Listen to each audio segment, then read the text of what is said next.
Hey guys, this is Dr. Alex Nee, board certified orthodontist, and I wanted in this video to talk about how to get into these elite dental schools and orthodontic programs, because it seems like there's been a lot of interest in this topic lately. So my background is that I went to college at UC Berkeley, and then dental school at UCSF, and also orthodontics residency at UCSF.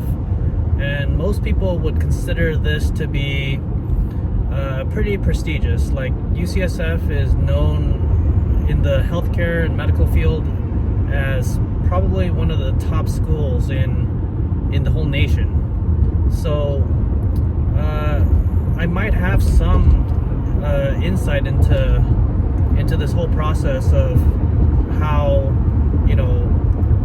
people get into these kind of schools, and what kind of ideas or what kind of things that they're looking for, and so the first piece of advice would be, honestly, you gotta study your brains out. Like, this is number one. Like, number one is your scores, your GPA, your DAT scores, all those things, your board scores.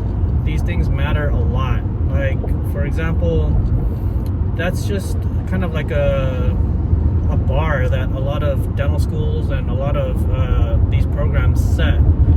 So you gotta just put in the time, put in the effort, be very consistent about your study habits, because it does make a big difference.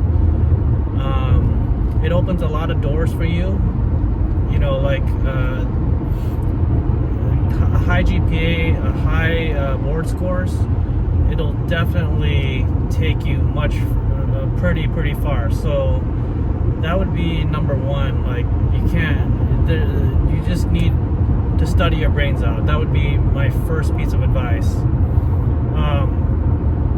Like, it just opens doors for you. That's the bottom line. And as you get higher and higher into, like, for example, dental school, and you're thinking about specializing, what I specialized in orthodontics is known as a pretty competitive field. Like, for example, like in my orthodontic class at UCSF, they only take in 5 people. So it was me and 4 other people. And that's like, you're combing through like the nation's top dental students to fill up this class of 5 people. That's quite a lot of competition. And so the question then becomes, like, how do you stand out? How do you, like, elevate yourself above the so-called competition? Number one, like I said, you got to study your brains out. There's no question about that. Number two, and this is very important, and it's often kind of misunderstood or misguided, because you gotta be a team player. It seems kind of weird, but your reputation amongst your class and amongst your classmates is extremely important. You just got to be kind and nice to people, to everybody.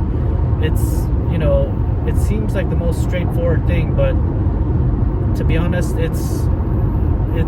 all heard about the term of, like, gunners and things like this, right? And so that is not what these elite programs are looking for. Believe me, like, they're looking for people who work hard, who are hardworking, and also who are team players. Like, if I could summarize what we're looking for in 2 words, it would be team players. Team players meaning you're always willing to go the extra mile to help out your fellow classmates. You're always willing to, just lend a helping hand, however small it is.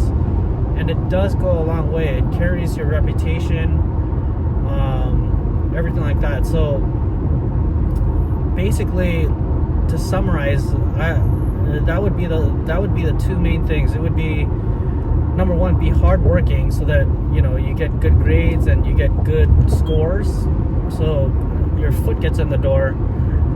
And then the second thing would be to be a team player. Like, just be nice, be kind to people, and that will definitely just shine through. And that's what these elite schools are truthfully looking for. People who can vibe well and just get along. Because, like I said, in my class it was 5 people who got into orthodontics every year at UCSF, and so it's a 3-year program. So that means at any given time there's 15 residents only. Like, if we have kind of like a bad apple or something like that, it definitely just drags down the whole residency experience, and that's not something that we